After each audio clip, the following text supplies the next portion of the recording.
Em nome do Pai, do Filho e do Espírito Santo. Amém. Senhor e nosso Pai, concedei-nos a vossa luz para captar interiormente a vossa mensagem. Sabemos que sois o caminho, a verdade e a vida. Que saibamos então entender o que isso significa, Senhor. Que vós sejais a primeira e a última palavra em meu coração.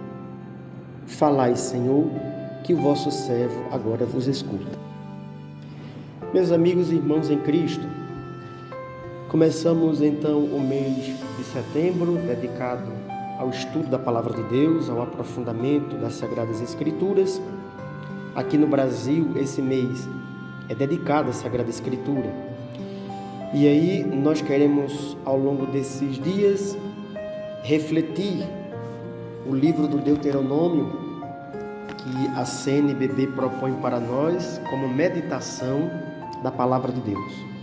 Então, ao longo desses dias, nós estaremos enviando esses áudios como podcast para você meditar, seja no trabalho, seja indo para o trabalho, ou seja, na conclusão do dia ou no final da tarde, juntos fazermos uma reflexão a partir da Palavra de Deus, à luz da Palavra de Deus, também para a nossa vida nos dias de hoje. Então, convido você desde já a entrar no texto, a começar a ler e saborear esse texto do livro do Deuteronômio. Está no Antigo Testamento e é o último livro do Pentateuco. Convido você então para meditarmos juntos. Deus nos abençoe, nos conceda as luzes necessárias para compreender a sua palavra naquele tempo, a sua mensagem dita naquele contexto, como também a sua mensagem que é dita para nós hoje. Paz e bem a todos. Louvado seja nosso Senhor Jesus Cristo, para sempre seja louvado. Nesse último podcast, convido você a refletir capítulo 31 do livro do Deuteronômio, a partir do versículo 7. Depois, Moisés chamou Josué e lhe disse, na presença de toda a comunidade de Israel: Sê forte e valente, porque tu irás introduzir este povo na terra que o Senhor teu Deus prometeu a dar a teus pais, e tu repartirás entre elas a herança. O Senhor avançará diante de ti, Ele estará contigo, não te deixará nem te abandonará. Não temas, nem te acovardes. Moisés escreveu esta lei e entregou aos sacerdotes levitas que carregam a arca da aliança do Senhor e a todos os conselheiros de Israel. E lhe ordenou: a cada 7 anos da remissão da festa das cabanas, quando todo Israel vier apresentar-se diante do Senhor teu Deus, no lugar que ele escolher, será proclamada a lei diante de todo o povo. Reúne o povo, homens e mulheres e crianças, e o migrante que viver próximo de ti, para que ouçam e aprendam a respeitar o Senhor vosso Deus e ponham em prática todos os artigos da lei, enquanto durar a vossa vida na terra, da qual tomarás posse através do Rio Jordão. O versículo 14 diz assim: O Senhor disse a Moisés: Aproxima-se o dia da tua morte. Chama Josué, apresentai-vos na tenda do encontro, e eu lhe darei minhas ordens. Moisés e Josué se apresentaram na tenda do encontro. O Senhor lhe apareceu na tenda numa coluna de nuvem que se pôs à entrada da tenda. O Senhor disse a Moisés: Vê, irás descansar com teus pais, e o povo se prostituirá com os deuses estrangeiros da terra para a qual se dirige. Ele me abandonará e quebrará a aliança que estabeleci com eles. Nesse dia meu furor se acenderá contra eles, eu o abandonarei e me esconderei dele. será devorado e lhe acontecerão inúmeras desgraças e sofrimentos. Então dirá: meu Deus não está comigo, por isso me acontecem estas desgraças. E eu nesse dia me esconderei ainda mais por causa da maldade que cometem, voltando-se para deuses estrangeiros. Meus irmãos e minhas irmãs, nesse último trecho que nós lemos, nesse último podcast, alguns pontos para nossa reflexão. Estamos vendo aqui a transição de Moisés a Josué. Moisés fala que completou uma certa idade, já está velho, impossibilitado de seguir adiante, e ele tem consciência de que não atravessará o Jordão, não atravessará, e agora Josué levará o povo adiante. Muitos vão interpretar o fato de Moisés ter morrido ali, não ter entrado em terra prometida. Muitos vão interpretar que tanto a geração que saiu com Moisés, como Moisés, que agora, 40 anos depois, estão velhos, eles morreram por causa da descrença. Alguns vão interpretar desse jeito. Outros vão dizer de fato que era por causa da idade. O fato é que nós vemos aqui uma transição entre Moisés e Josué, e aí as últimas recomendações de Moisés a esse novo líder que vai levar adiante o povo. E é bonito quando ele diz assim, que o nosso Deus, o próprio Deus também diz isso, Sê corajoso, estarei convosco. Sê forte, valente. Tu irás enfrentar situações de morte, de idolatria, sinais fortes, mas esteja tranquilo, no enfrentamento diário, ser forte, porque nosso Deus há de nos acompanhar. Todo mundo passa, tudo passa, mas Deus permanece caminhando conosco. Nós lembramos do momento dos últimos momentos de Jesus. Há um paralelo aqui, quando Jesus está voltando para o Pai, a sua despedida, ele diz assim: estarei convosco todos os dias até o fim dos tempos. É a garantia de que nós não caminhamos neste mundo sozinhos, gente. A garantia de que se escolhermos a vida, Deus estará conosco. Mas se escolhermos a morte, nós estaremos sujeitos à morte. O próprio Filho de Deus, no deserto, tentado pelo diabo, em assumir um messianismo triunfalista, um messianismo que não condiz com as bem-aventuranças do reino de Deus, o próprio Jesus fez uma renúncia, viu o quanto era forte a tentação e fez a renúncia disso. Eu renuncio aos sinais de morte. E preferiu a vida. E aí, no seu dia a dia, Jesus foi traduzindo o que é a vida, E foi dando vida também aos outros. Ao ponto de dar sua vida por causa da vida, por causa do bem comum. E aí, Jesus apresenta a face desse Deus amoroso que não nos deixa entregue à morte.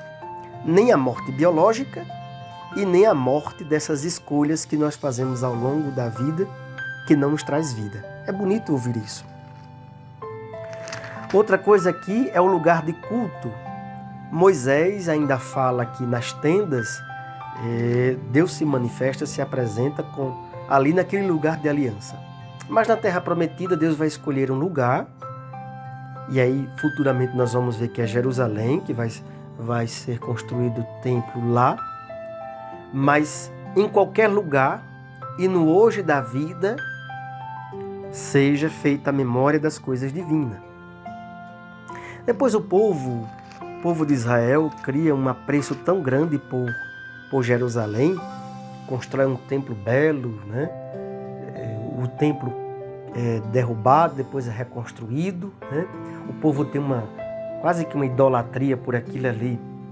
E depois Jesus vai fazer uma releitura também da história de Israel e vai dizer assim que os verdadeiros adoradores adorarão em espírito e em verdade. não em lugares feitos por mãos humanas. Então não precisamos estar idolatrando, cultuando lugares. Claro que o lugar onde a comunidade se reúne na fé para ler, meditar e refletir sobre a aliança é um lugar sagrado. Porém, é lugar sagrado também o coração do ser humano, que é onde Deus escreve a sua lei, a sua aliança. E aí a presença de Deus no meio da comunidade, seja ele na tenda, seja ele no templo, é garantia. Na reunião acontece a manifestação de Deus, para nos lembrar de novo, né? Deus não é um Deus de subjetivismos, é um Deus do amor, Deus da fraternidade, da comunidade, da comunhão. Não pode existir igreja com pessoas assistindo à vida da igreja. A igreja é exatamente o povo de Deus, batizado na fé, a herança de Deus, a porção de Deus. Por isso que tem aquela canção que diz assim, né, que nós cantamos nas procissões, muito fortemente na quaresma, que diz assim: também sou teu povo, Senhor, e estou nessa estrada. Religião subjetivista, meus irmãos, não nos leva à fraternidade. Não nos leva. E se tivermos um pouquinho do senso crítico para perceber que nesses últimos 20 anos, ou até um pouquinho mais, né? Na América Latina, no Brasil, nós bebemos de uma espiritualidade cristã, advinda de um pentecostalismo, que fala muito das emoções, das nossas situações subjetivas, né? E parece que nós estamos presos nisso e nós não conseguimos ainda superar. Por isso que nas nossas comunidades, falar de projetos pastorais, aplicar projetos pastorais, reunir o povo, fazer um trabalho que viabilize essa fraternidade, esse bem comum, é muito difícil. É muito difícil. Está muito impregnado ainda em nós a ideia de assistir celebrações, está impregnado na vida da gente de um culto emocional, né? Hoje eu fui para a igreja e senti a presença de Deus. Permitam até dizer que é uma expressão de um teólogo, de um filósofo que estuda as religiões. Ele diz assim: olha, Deus não é uma entidade e que as pessoas invocam e ele vem, entra em nós, faz as pessoas sentirem ele, depois ele sai e vai embora. Isso está muito presente nos nossos discursos religiosos, né? Eu fui para a missa hoje, eu fui para o meu grupo de oração, fui para sentir Deus. Fechei os olhos, cantei e senti Deus. Essa expressão religiosa chama-se pentecostalismo. Que aí eu desafio vocês a lerem a história do pentecostalismo norte-americano, vindo aqui na América Latina e chegando até nós. E até nas estruturas católicas, né? Não que eu esteja dizendo que não tem uma face positiva nisso, né? Que não tem um valor, uma virtude.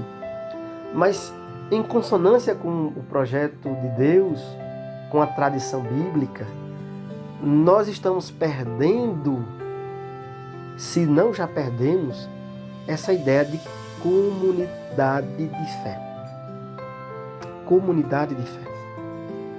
Igreja enquanto comunidade de fé. Igreja, para muitos, ela é uma instituição. E aqui eu tenho minhas críticas em relação a isso, né? Baseado em estudos, não coisas da minha cabeça, né? A ideia de que a igreja se institucionalizou e perdeu o senso de comunidade de fé. Se hierarquizou e perdeu a ideia de serviços, né? De serviços e ministérios. E aí se enjaulou numa reflexão hierárquica. É um preceito teológico que está presente em muitos padres, né? E meu medo é porque os novos padres podem estar bebendo dessa fonte e não estar entendendo a ideia de também sou teu povo, Senhor, e estou nessa estrada. Aí está então uma chave de leitura, uma reflexão sobre o livro do Deuteronômio.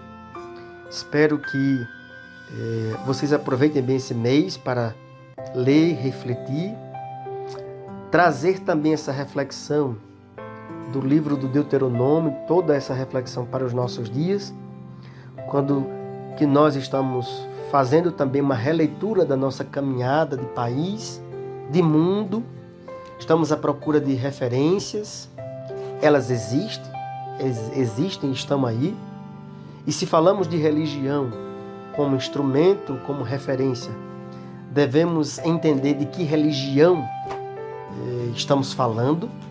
Não é toda religiosidade, né? Nem todo aquele que diz Senhor, Senhor será salvo.